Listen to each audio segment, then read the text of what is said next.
Hi, I'm Terica Talbert, and welcome to my YouTube channel, Tuesdays with Terica. So today we're going to be speaking with Jonathan Baker, who is the minister of music for one of our local churches. He has such helpful information that is going to really inspire you. Stay tuned. I think you're going to enjoy it.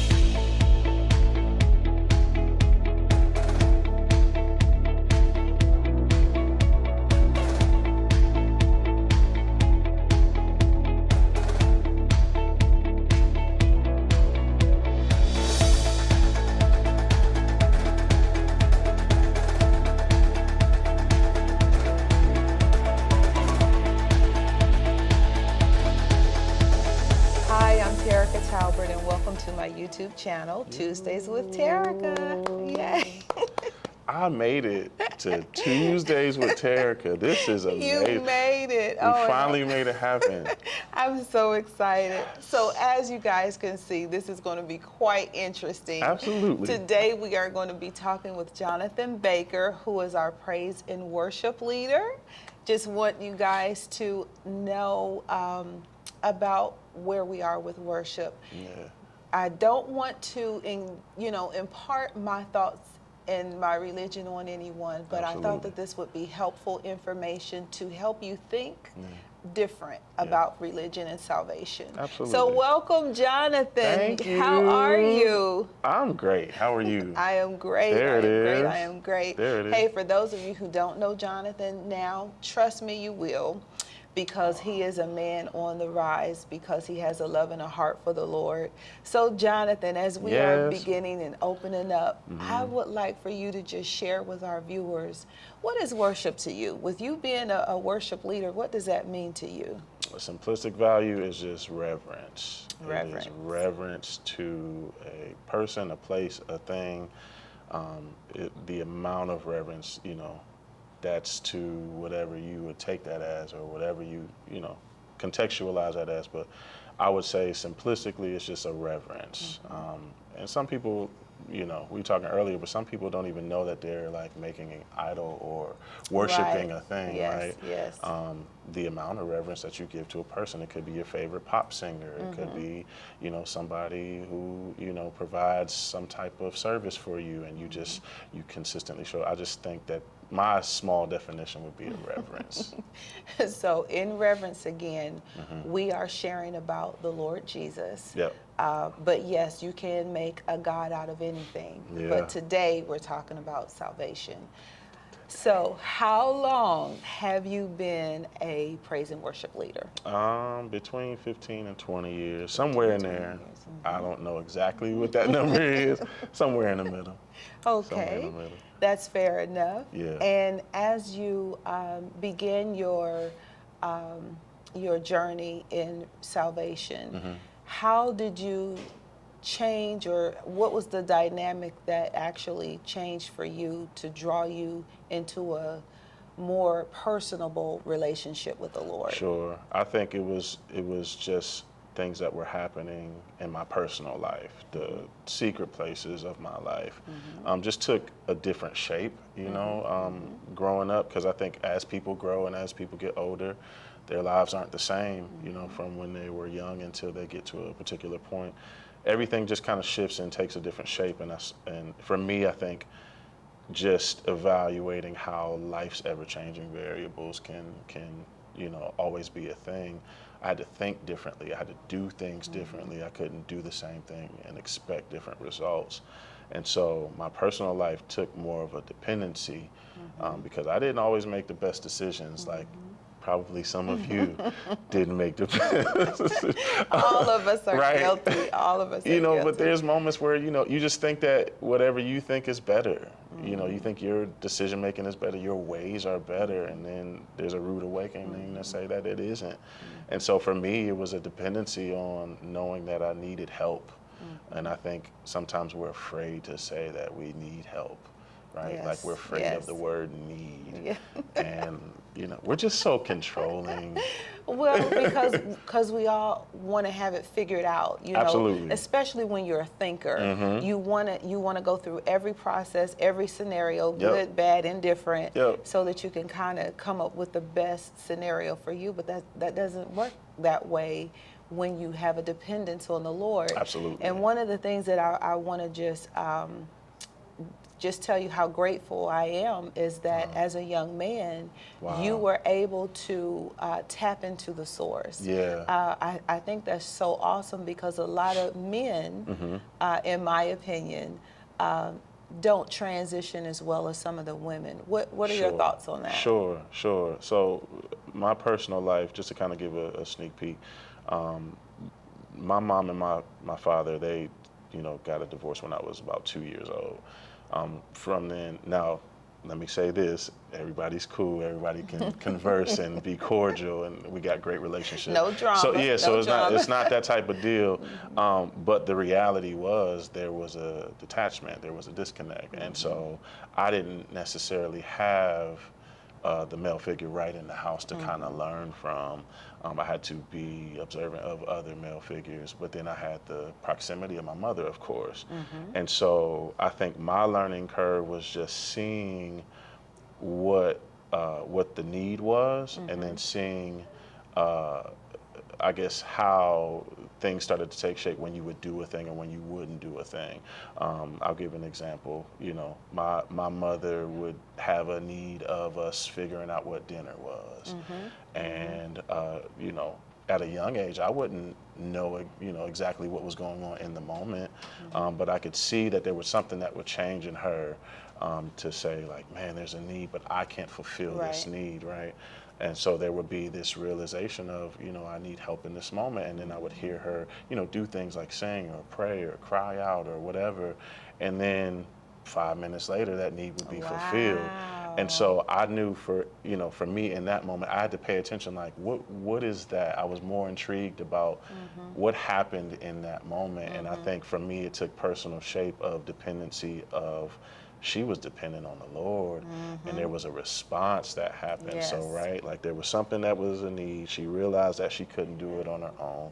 She went to the source, and then there was a response. And so from a young age, I think I had that in my view, but even though I didn't know that would help shape my life as I got older, there was like markers, if you will, that would kind of give me examples and say, hey, you should probably follow this too, as you grow. And so I think moments like that helped me. They weren't always easy, or, they weren't always like, like the antidote, if you will, but I looked at that and I knew I needed to apply that. So I think that is so awesome and amazing that your mom set the foundation for you. Sure. Not even in being able to just speak the words, but show you, live the life before you, so that you can kind of pattern your way after her. So in the sense of men versus women, once you come to a place of salvation, and again, worship is not only for believers, but it is a source for believers. We'll get into that in a minute. But with that, how do you feel that men have more of I'll say more of a struggle, for lack of a better word? Do you think that is because of pride, maybe, or? It's a lot of different things that are, I guess, entailed in that particular dynamic. I think if men are honest, sometimes we're afraid to say that we don't necessarily know how to lead. Sometimes you just don't know what you don't know, and I think where you just nailed the word right on the head. Pride is a huge thing that we kind of bump into, and I think every person has their own nuance of running into it. I think as men, we're always taught to do this, don't show this. Respond this way, but don't respond this way. And there's always like this, show them that you're never sweating and that you always have it together. Well, let me interject real quick. So when you had this personal private time and you knew that you were growing in the Lord, and you knew that he was developing something different in you. Was it hard for you to be in the midst of just a church setting and really be able to pour out, or were you just able to transition rather easily? That's a great question. I think in the showcase of what was happening in my private life, you have people who kind of look at you differently when you do it in a public atmosphere, whether that's a church, whether that's a program, whatever that looks like. I think there was, what is he doing? Why is this?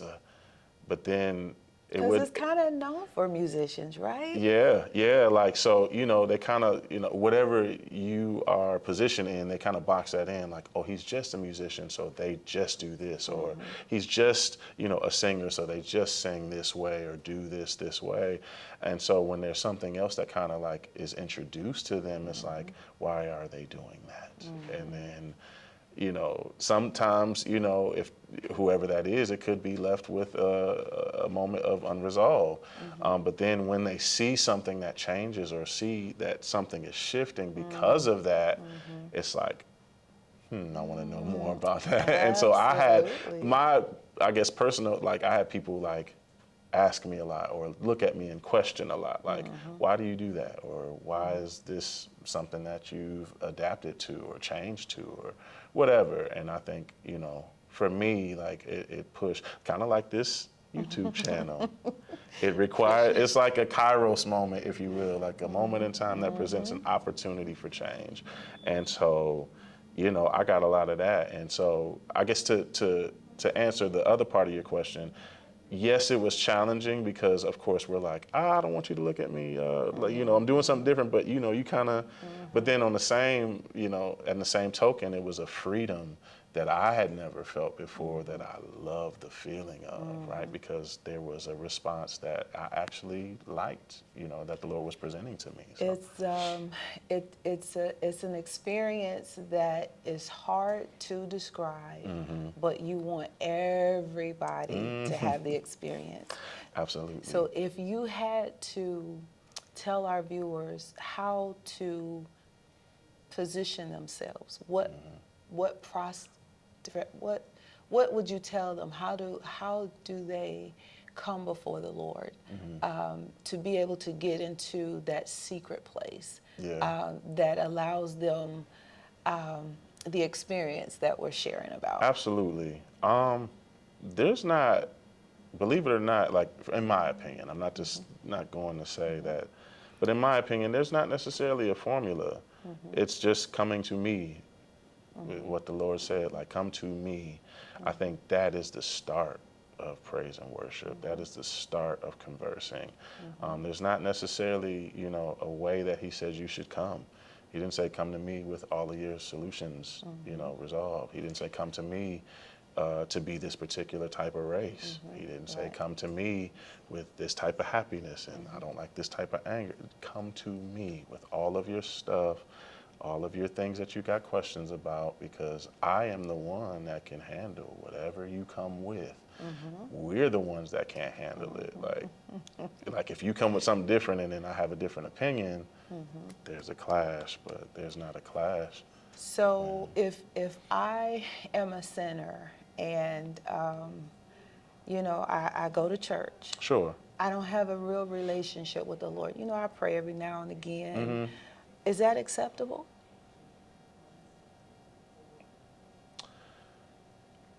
Yes, I would say, there's a fine line, I think, in like presenting something to somebody and then telling them how they should live. I think you ever notice, like, when there's a better thing or a better way of life or a better taste of something, like, you're like, I'm not going back. Right? It's the experience of the better. Like, it's the conceptual nature of there's something better and you need to experience it. Even like the simplistic value of, like, there's a better way to drive to work. Right? Like, you're not going to go the old way because that takes me 5 minutes outside of, I need to be there on time. Like, when you experience the better thing, you're always going to strive to be attached to the better thing. I think it's the presentation of it being something better that requires them to make a decision. God wants you to make a decision. I agree. He's never a God that's going to beat you over the head to say, I need you to choose me. He said, hey, there's life and death. Right. I would want you to choose life, right?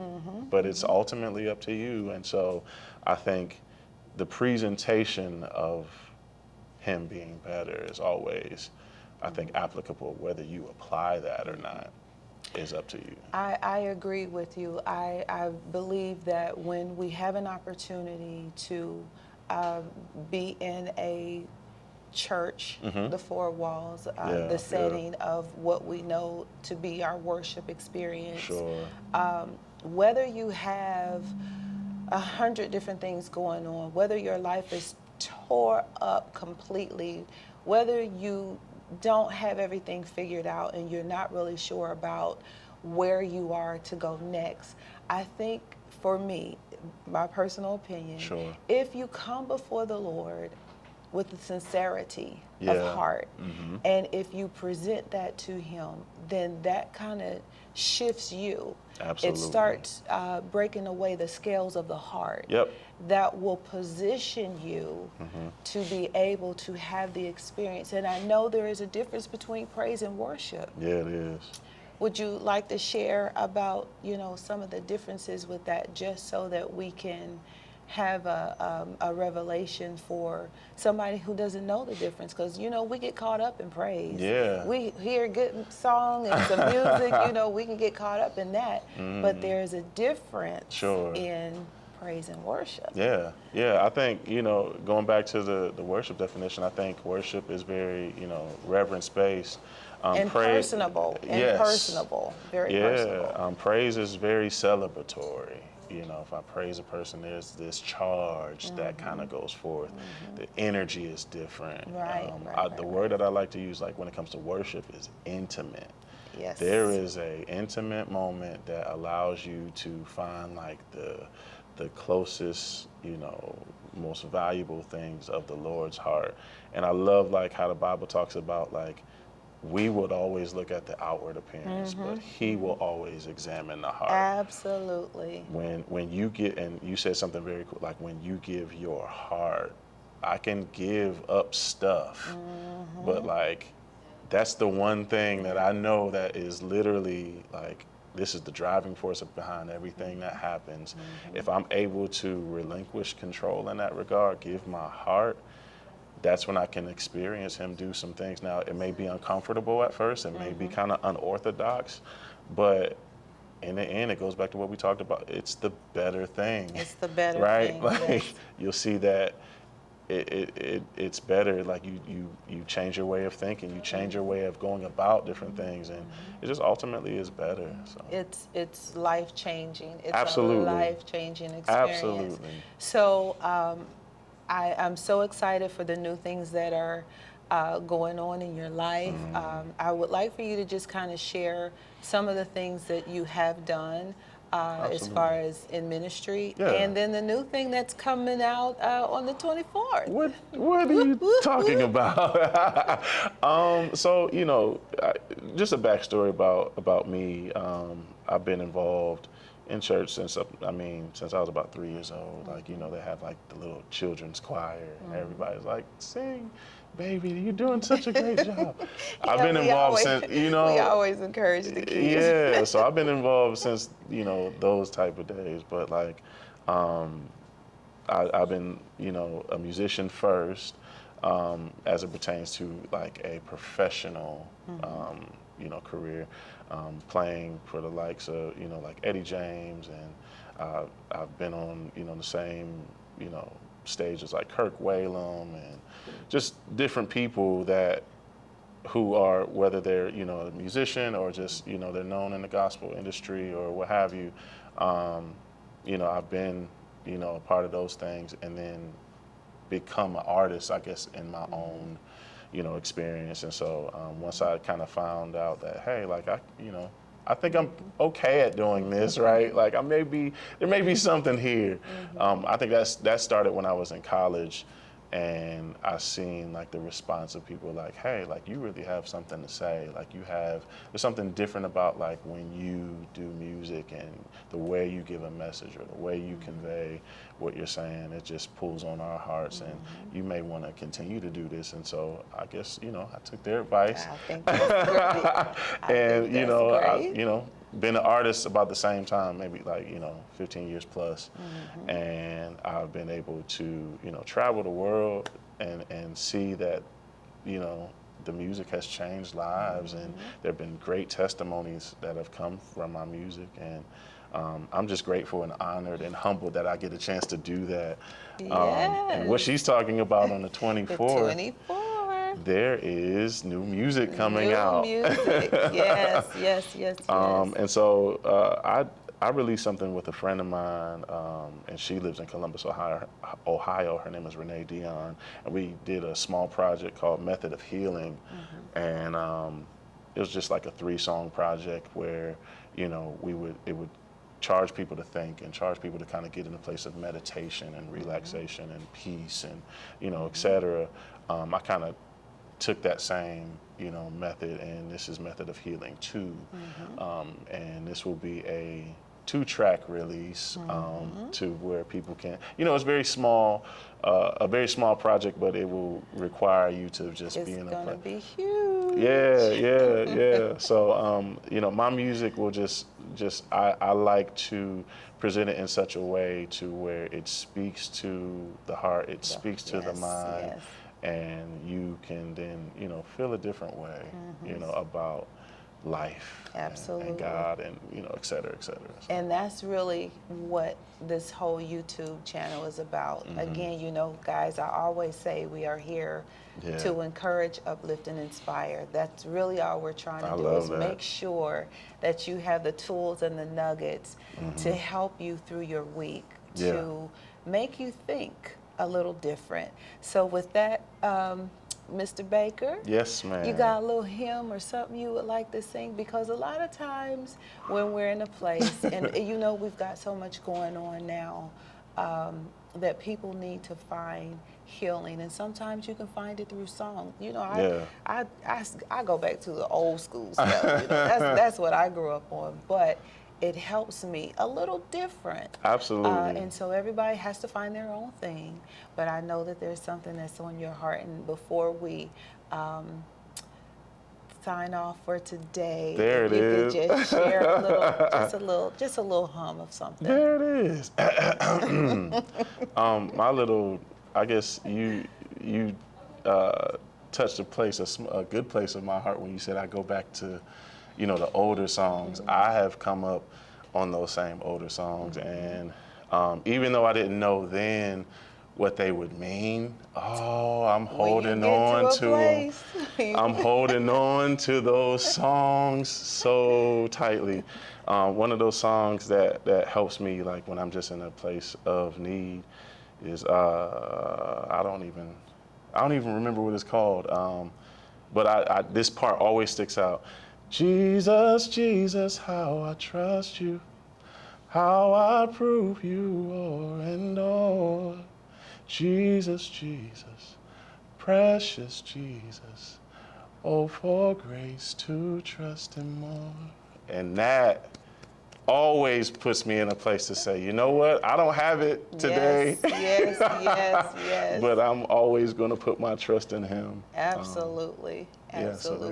It has been my honor to have you here today. Oh, the honor is mine. So awesome. I'm so thankful that you caved out a little bit of time for us today. So honored, because I really want this to be something that people can draw from, and I think it's been great information. Absolutely. So hey guys, thank you for watching us today. Tuesdays with Terica. I don't know what we might be talking about, but it's always going to be something to encourage you. So if you don't mind, like, share, and subscribe. Do all of them. Have a great week. Do it now.